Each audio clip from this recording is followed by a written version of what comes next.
In 1905, there were 9,000 men in America who could turn a red-hot lump of glass into a bottle using nothing but a pipe, their lungs, and 20 years of scar tissue.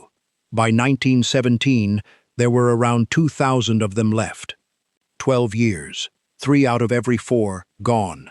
Not from a war, not from a plague, from a machine standing in a single room in Toledo, Ohio, that never got tired, never asked for a raise, and never once said the heat was too much to bear.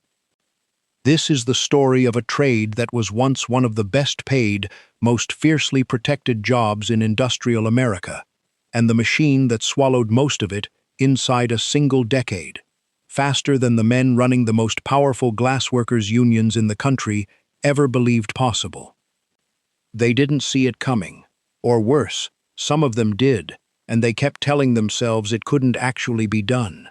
The machine's own father learned this trade as a 9-year-old boy standing next to a furnace that nearly killed him. Hold on to that. It matters more than you think, because the real question isn't how the machine worked. It's how a trade that organized, that struck, that was certain it could never be replaced, collapsed almost before it understood it was under attack. The numbers that sound like a lie. A bottle that cost $1.80 a gross to make by hand cost 10 to 12 cents a gross to make by machine. That's a 94% collapse in the price of human skill, inside a handful of years. 2 men and 1 machine could turn out 13,000 bottles in a single day. Before the machine, it took 7 skilled men and boys working a full 24 hours to make 3,500. The machine didn't just outwork them, it outworked them by nearly 4 times, with a fifth of the people. Keep going, because it gets worse. Within a few years of its first successful run, a single machine in a Toledo glass plant could push out nearly 250 bottles a minute. That is 1 finished bottle roughly every quarter of a second.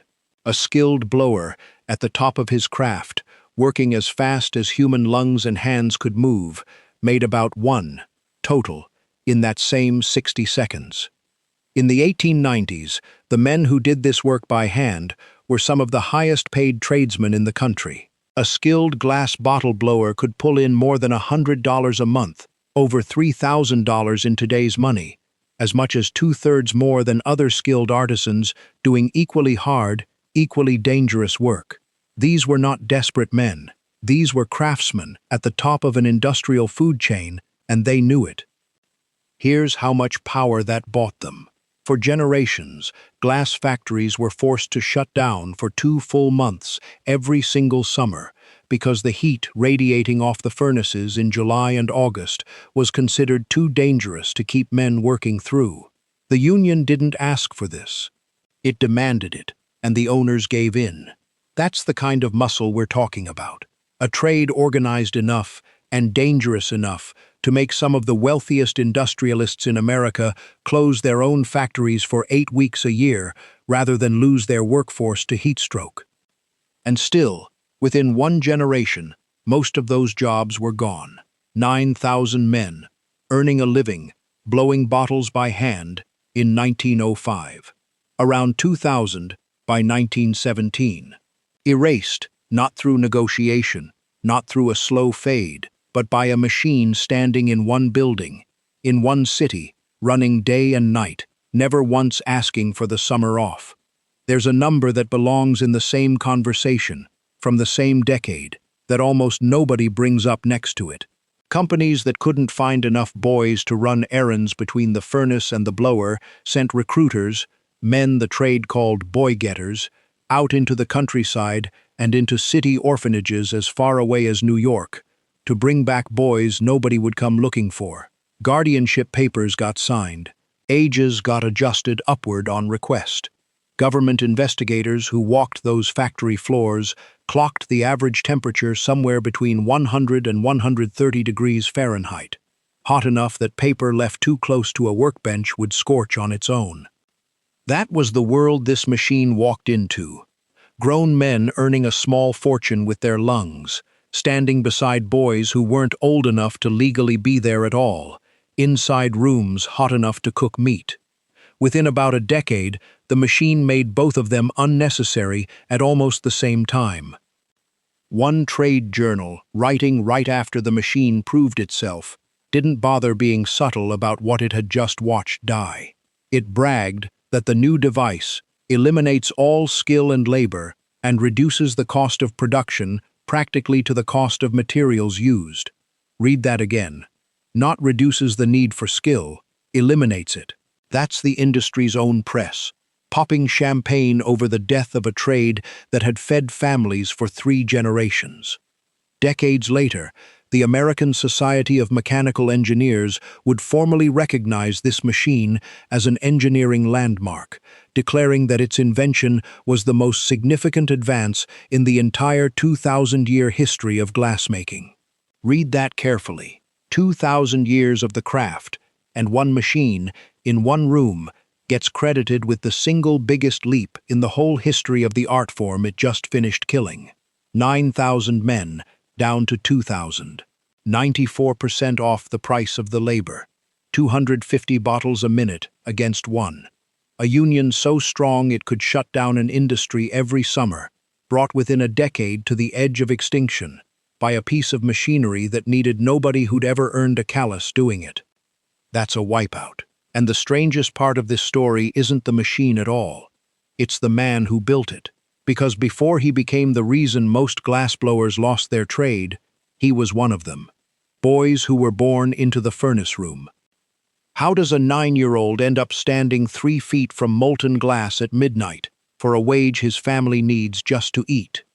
The answer starts decades before any machine walked into a glass factory, in a trade that had barely changed since craftsmen worked the same motions 2,000 years earlier.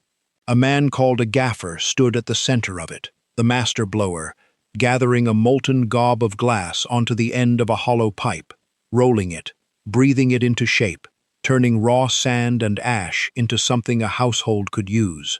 Around him worked what the trade called a shop. 2 or 3 skilled men and 3 or 4 boys who did everything the skilled men wouldn't, carrying red-hot, half-finished bottles to the cooling ovens, opening and shutting molds fast enough not to slow the blower down, running between fire and finish for 10, 12, sometimes 16 hours at a stretch. It took 4 years of apprenticeship to become one of the skilled men in that shop. 4 years of learning to read the glass by its color, to feel exactly how much air a shape needed before it split, to survive next to open furnaces without losing your nerve or your hands. And getting in wasn't about talent alone. In the eastern glass towns, the union permitted only 1 apprentice for every 15 working men. That slot went almost exclusively to a son, a nephew, a brother-in-law. Family first, and everyone else could go work somewhere else. Getting into this trade ran closer to inheriting a bloodline than filing an application. The payoff for getting in was real. By the 1890s, a skilled bottle blower could earn well over $100 a month, at a time when close to half of American workers scraped by on $500 a year. A glassblower could out-earn an average family's entire yearly income in a single month, doing work that almost nobody else in the country was allowed to learn. That kind of scarcity bred a kind of confidence you don't see much anymore. The unions built around this trade didn't just negotiate wages. They dictated them factory by factory. In printed wage and turn lists the owners had no real choice but to accept. A turn list didn't only set what a man earned, it set exactly how many pieces he owed the shop for that wage, line by line, product by product. Deviate from the list, and you didn't just lose money. You lost your standing in a trade where standing was almost everything. The unions also controlled who could work, how fast they had to work, and how many boys an employer was allowed to hire before the ratio unbalanced a shop. When they struck, entire regional industries stopped. One strike alone, at the end of the 1890s, ran the better part of 15 months, and ended with nearly every unionized glass plant in the country falling in line. Hold on to that kind of power for a minute, because within a generation, the strikes and the wage lists that built it would turn out not to be enough, not against what was coming. glass towns knew exactly what they had. In places like Sandwich, Massachusetts, and up and down the Ohio Valley, the men who worked this trade weren't only well paid, they were the backbone of the local economy, and everybody in town knew it. When a glassworks thrived, the whole town thrived alongside it. Storekeepers extended credit against a glassblower's name alone. When a plant eventually moved or shut its doors, towns built around it emptied out right behind it, because there had never been a second industry underneath the first one. Underneath every one of those wage lists, though, sat the part the union men didn't put on paper: the boys. The trade needed small, fast hands, and it needed them cheap. 1 in 4 workers in this end of the glass industry was a child. Some were no older than 8.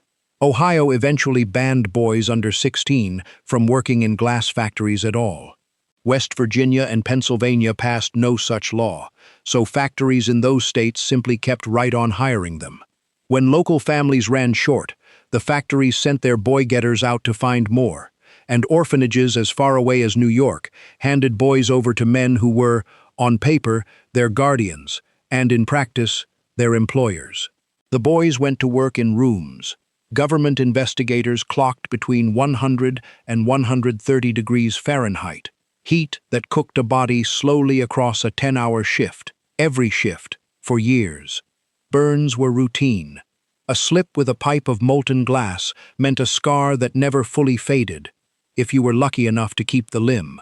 The reheating chamber the trade called the glory hole ran somewhere close to 2,400 degrees, close enough that a careless second near its mouth could cost a hand its skin. Men who spent decades standing over open furnaces breathed in enough heat and fumes that their lungs gave out early, long before old age had any claim on them. This was not a gentle trade hiding behind its wages. It was a brutal one that happened to pay well, brutal enough that the union eventually forced owners to shut every furnace down for 2 full months every summer, because working through the worst heat of the year was killing men outright. So that's the world the machine was about to walk into, a trade with real money behind it, real muscle in its union, and a body count quietly built into its daily operation, one that had survived depression and decades of jurisdictional strikes, certain that no piece of machinery could ever do what a trained pair of hands and lungs could do. The machine that needed no skill at all. Every glass company on either side of the Atlantic had been chasing the same problem for at least 2 decades before it finally broke, and every one of them had failed in the same place. Getting molten glass to move by itself, without a man's lungs behind it, sounds simple until you try it. Molten glass doesn't behave. It sags. It drips unevenly. It starts cooling the instant it leaves the fire, and the moment it touches metal, it begins setting into whatever shape it happens to be in when it lands. Human blowers had spent centuries learning to fight that chaos in real time, feeling by instinct exactly how much air to push and exactly when to stop. Building a machine to replace that instinct meant teaching iron to feel. Other companies had already thrown serious money at this exact problem and walked away empty-handed.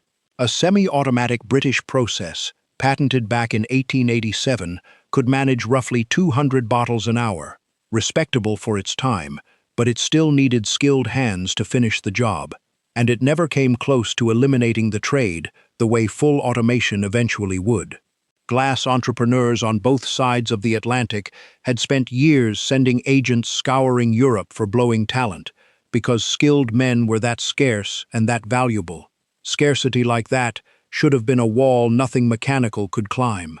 In the end, it was just an unsolved problem, waiting for the right person to solve it. The man who finally cracked it wasn't a trained engineer, and he had barely any formal schooling behind him. But he'd worked every station in a glass house himself, and he understood the process the way you understand a language you grew up speaking, rather than one you studied from a book. That mattered, because the breakthrough he needed was a completely different way of grabbing the glass in the first place. Every earlier attempt at automation had tried to feed glass down into a machine. The the same direction gravity already wanted to take it, and every one of them choked on inconsistent gobs and ruined batches. He flipped the approach entirely. Instead of feeding the glass down, his machine reached down and sucked it up. A rotating arm carried a small pump. Pulling the plunger back created a vacuum strong enough to draw a measured gob of molten glass upward into a waiting mold, and reversing the plunger sent a burst of compressed air down the same channel, blowing the gob into its final shape inside the mold in one controlled motion. No human breath, no human timing, just a vacuum, a mold, and a blast of air, repeating for as long as the furnace kept feeding it. Notice what's missing from that whole sequence. A blower's instinct, 20 years of scar tissue built up learning it. Their absence goes a long way toward explaining why a union this powerful never saw this coming in time to stop it. Break the sequence down, and it reads like a small, violent ritual, repeating every few seconds without a single human hand in it. The arm swings over a tank of molten glass, and the vacuum pulls up exactly enough to fill one mold. No more, no less. A rough blank shape forms first, what the trade called a parison, still attached to the ring that will become the bottle's neck. That parison swings to a second mold, the one carrying the bottle's true shape, and a second blast of air forces the glass out against the mold's walls until it is a fully formed bottle, glowing, brand new, and less than 5 seconds old. From there it rides a conveyor belt straight toward the annealing oven, cooling slowly enough not to shatter from its own temperature change. 6 of these cycles, sometimes 10, ran at once on a single rotating machine, each arm a few seconds behind the last, so that finished bottles came off that conveyor in an unbroken stream for as long as the furnace kept the gob supply flowing. It took roughly 9 years and about $500,000, a colossal sum for the era, along with a small team of engineers, to get that idea out of a man's head and into working steel. When he filed the patent, he described his own invention almost apologetically, in language that undersells exactly what it was about to do to an entire American trade.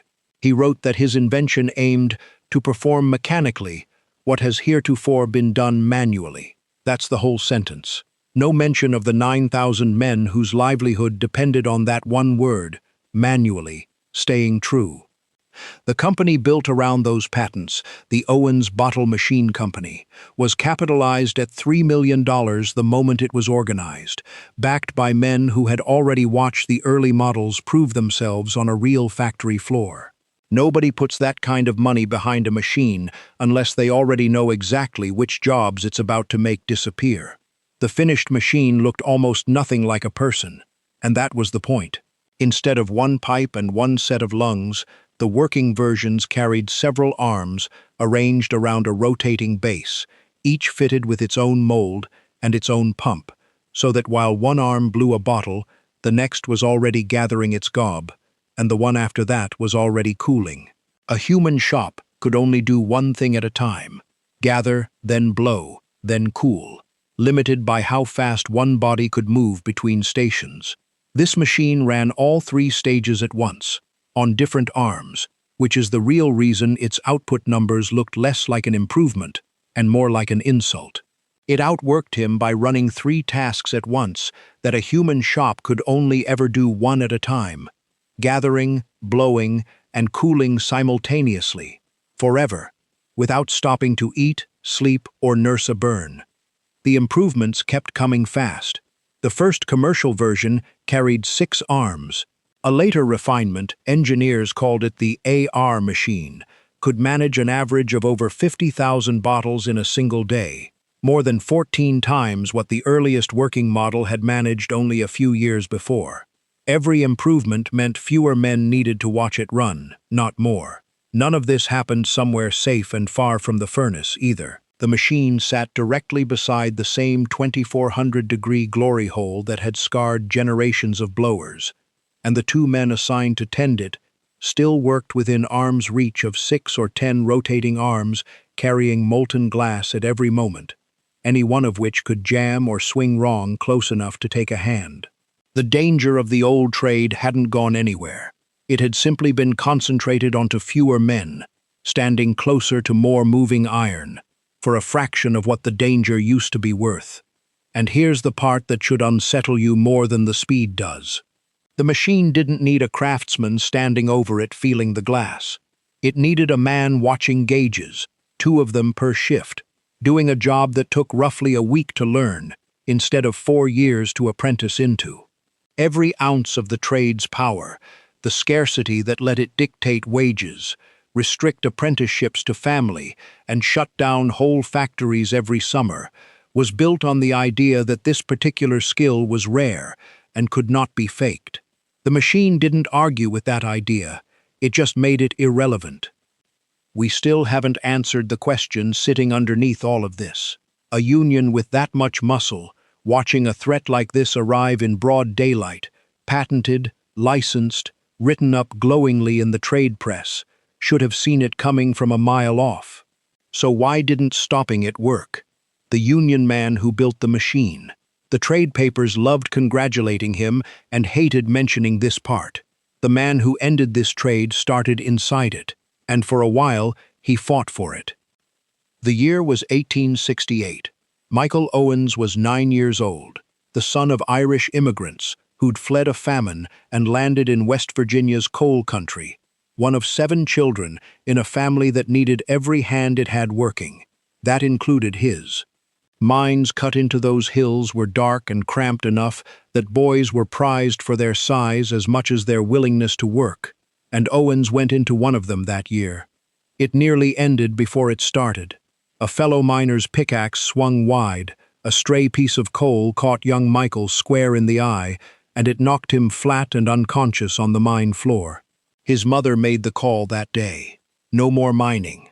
At 10 years old, Michael Owens went to work instead in a local glass factory, in the lowest job the trade had to offer, what the shop called a blower's dog. He shoveled coal into the furnace. He carried finished bottles, still glowing, to the cooling ovens. He opened and closed molds for a master blower fast enough not to slow the man down, for 60 hours a week, for 30 cents a day. By 15, he'd climbed off the floor and onto the pipe itself, a full glassblower, one of the trade's own. And here's the part almost nobody tells. In his 20s, Owens didn't just work the trade. He organized for it. He became an activist inside the glassblowers' union, the same kind of union that fought, hard and often successfully, to keep automation out of American glasshouses. He stood inside the resistance to the very idea that would eventually make him rich. By every account that survives him, Owens was stubborn, hot-tempered, and thoroughly convinced of his own judgment. Those same qualities that made him a committed union man in his 20s are exactly what later made him impossible to argue out of tearing that same union's foundation apart. He didn't drift into the decision. He drove toward it. Sit with that, because it's the whole story in miniature. The man who would spend 9 years and $500,000 building the machine that gutted this trade once stood shoulder to shoulder with the men whose careers it would end, arguing that a skilled pair of hands was worth protecting. Something changed. Owens left the floor, took a management job at Edward Libby's glassworks in Toledo, climbed to plant superintendent by his early 30s, and somewhere along that climb, the union man became the man building the union's replacement. He never publicly reckoned with the contradiction. Decades later, when the subject of child labor came up, the same child labor he had lived through himself at 10 years old for 30 cents a day, Owens is reported to have said, flatly, young or old, work doesn't hurt anybody. The boy who nearly lost an eye in a coal mine and spent his childhood shoveling fuel into a furnace grew into a man who couldn't, or wouldn't, call any of it what it was. That's the shape of the betrayal in this story. And it isn't only the machine. It's the fact that the person best positioned to understand exactly what this trade cost its workers was the same person who built the thing that took it away from them, and never once looked back to check what he'd done. Look for that part of the story in most of the official retellings, and you won't find it. Company histories. Engineering societies and glowing magazine profiles have spent more than a century telling this as a self-made man's story. Poor Irish boy claws his way out of the mines and into a fortune through nothing but grit and vision. All true as far as it goes. What almost none of them mention is which fortune exactly he clawed his way into and whose it used to be. Picture it from the floor instead of from the ledger for a moment. You're standing 3 feet from a furnace mouth glowing somewhere near 2400 degrees, and the room around you already sits past 100 degrees before the furnace adds anything at all. It's the middle of a July shift, hour 9 of 12, and the only thing between you and heat exhaustion is a bucket of water and a strip of wet cloth around your neck. Your forearms carry old burns you stopped noticing years ago. Somewhere behind you, glass cracks against the dead plate, a sharp, high sound you no longer flinch at, and the air itself tastes faintly of coal smoke and hot ash, no matter how deep you breathe. The boy running glass to the cooling oven behind you is maybe 11, moving at a dead sprint, because slowing down means dropping something red hot on his own foot. Nobody in this room has a name yet for what's happening to your lungs after 20 years of this air. They just call it a cough, and everybody has one. This was the life the Union had built its power protecting. A dangerous, punishing life that happened to pay well enough and stay scarce enough that the men living it could set the terms. That's exactly why almost nobody inside that trade, including, for a while, Owens himself, believed it could ever actually end. But we still haven't gotten to the part where it actually falls apart, and it falls apart faster than anyone standing in that heat in 1900 would have thought possible. 10 years to bury a trade. By 1900, the threat wasn't a rumor anymore. Owens had a working machine, a patent, and a company built specifically to license it to every glass plant in the country, willing to pay for the right. The Union's own leadership could see exactly what was coming, and to their credit, they didn't sit still. The Glass Bottle Blowers Association, under President Dennis Hayes, moved fast for a union facing this kind of threat. Between 1900 and 1904, Hayes negotiated what the union itself would later call a historic agreement. Instead of fighting the machine outright and losing everything, the union would let its own members become the machine's operators, keep the union card, keep a foothold in the plant, trade the pipe for a set of gauges and a lever, and survive the transition from the inside. Picture the choice Hayes was actually handing his own members. Watch the machine take the job anyway, with nothing to show for it, or take the machine's side of the room yourself, and hope the union card still meant something once you were the one flipping switches instead of holding a pipe. It wasn't a heroic choice, and it wasn't a cowardly one either. It was the only real move left on a board where the other side already held every piece that mattered. It was a smart move, as far as smart moves go when you're negotiating with something that doesn't need you at all. For a moment, it even looked like it might work. The union held on. Membership didn't collapse overnight. Some men who'd spent their whole adult lives on the pipe made the switch and kept a paycheck. But here's what that agreement couldn't fix, because no agreement could have fixed it. The machine didn't just replace the job. It replaced the reason the job had ever been worth anything. A skilled blower had earned his wage because almost nobody else on Earth could do what he did. A machine operator watching gauges could be trained in about a week. The union kept its members employed at the machines, and it did, but it could not keep their wages because the entire economic argument for those wages had walked out the door with the pipe. Machine operators, the men who took the new jobs to survive, ended up earning roughly 2/3 less per day than the skilled blowers they used to be, working longer hours to get even that. If a skilled blower's wage in the 1890s was enough to out-earn an average family's entire yearly income in a single month, the machine operator's wage barely a decade later didn't come close. That's a collapse, dressed up as a compromise. The furnace didn't get any cooler for the men who took the machine's side either. A machine operator stood on the same furnace floor his father had, in the same 100-degree air, watching arms of molten glass swing past him every few seconds, close enough to burn, for a third of what the danger used to be worth. And it kept collapsing.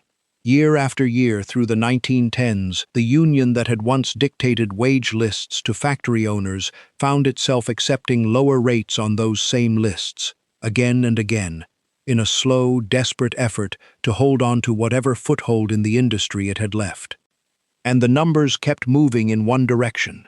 In 1905, there were roughly 9,000 men still earning a living as skilled glass bottle blowers in the United States.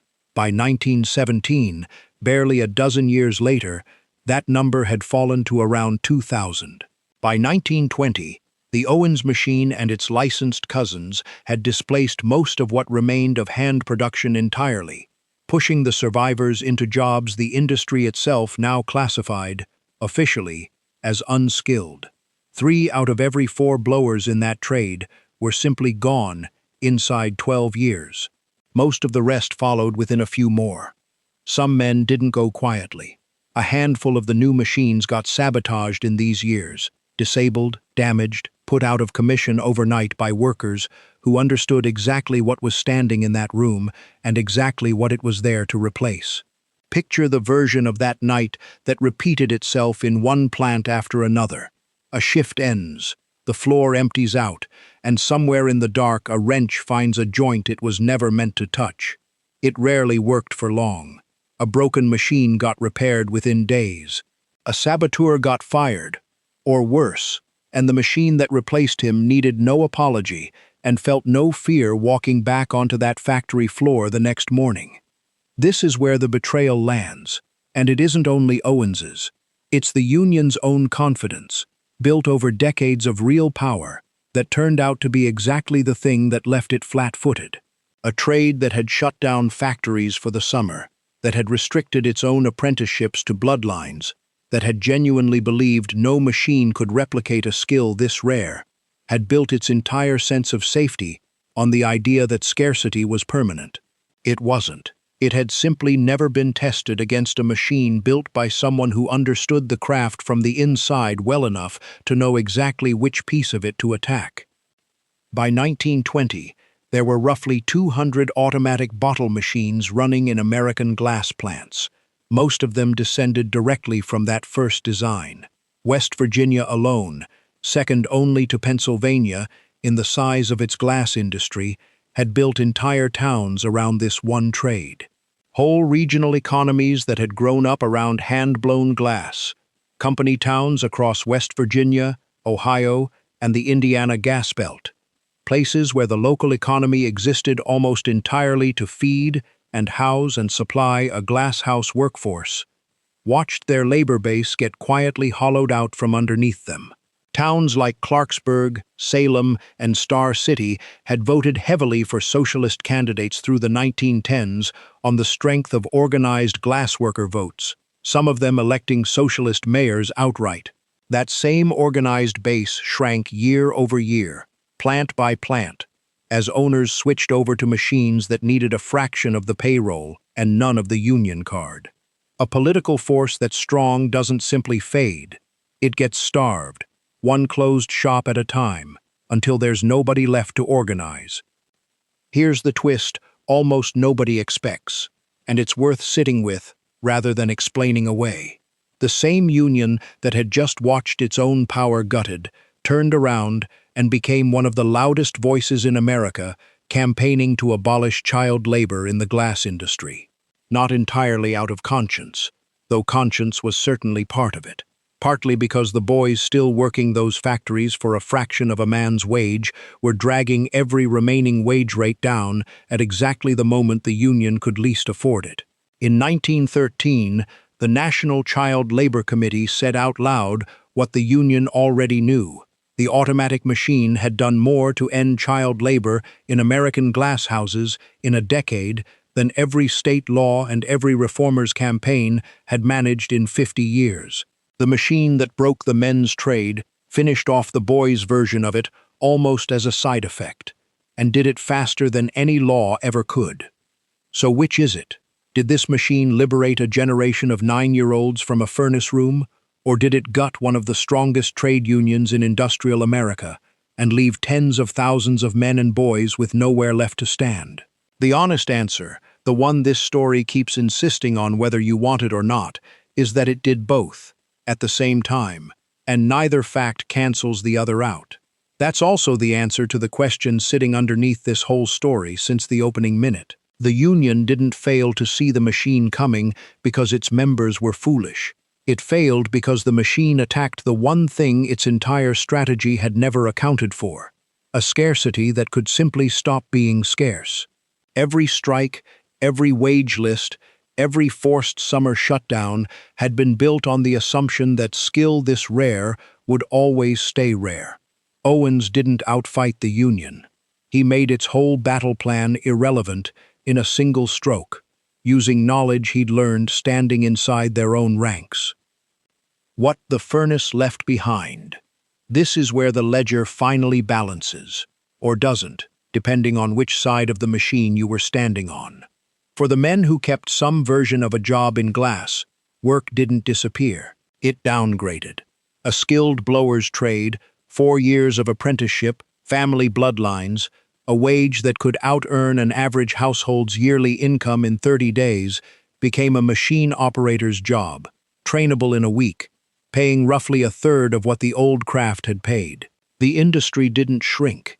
It grew, employing more total workers within a generation than it ever had by hand, because cheap, uniform glass created entirely new demand that hand production could never have kept up with.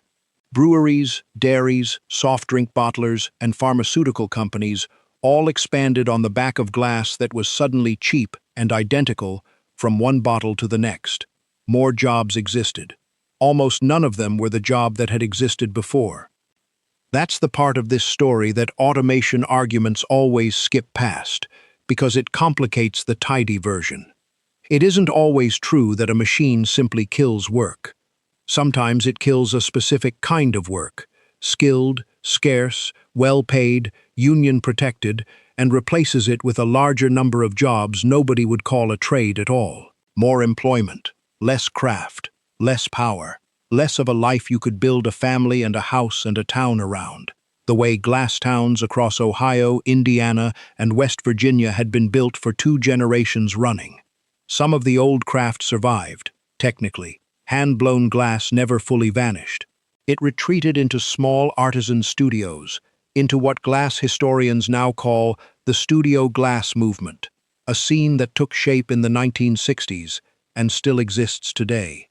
It's the kind of glass house you'd visit to watch someone work a pipe as a demonstration rather than a livelihood. What used to be how an entire industry made its bottles is now something closer to a museum piece with a gift shop attached.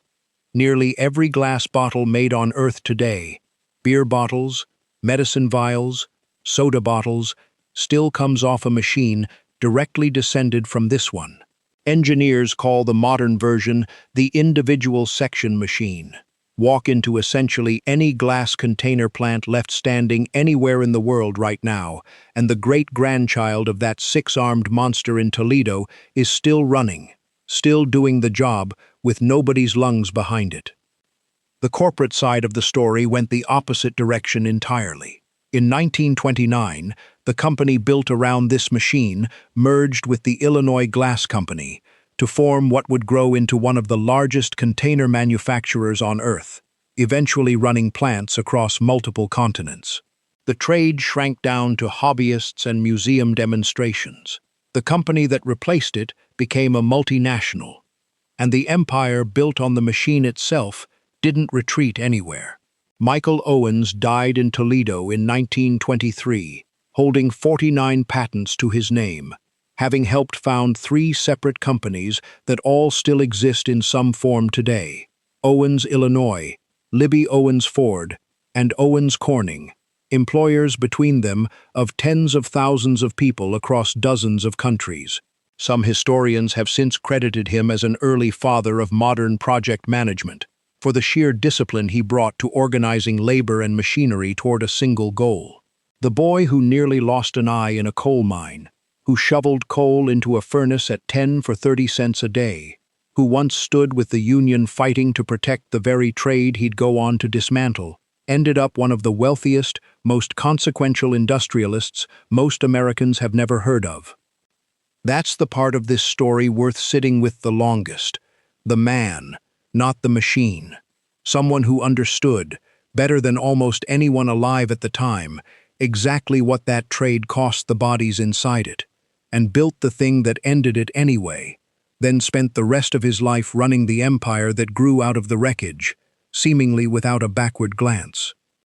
Which brings us back to where we started, and to the reason this story isn't just about glass at all. Every generation gets a version of this argument, and every generation seems to think it's the first one having it. Right now, somewhere, a call center worker is being told a piece of software can handle the calls faster and cheaper, no lunch break required. A driver is watching a company test a route that doesn't need him in the seat anymore. A radiologist, an illustrator, a paralegal, a warehouse picker. All of them are living through some version of the same 12 years that gutted the glassblowers. Except this time, it isn't one machine in one building in Toledo.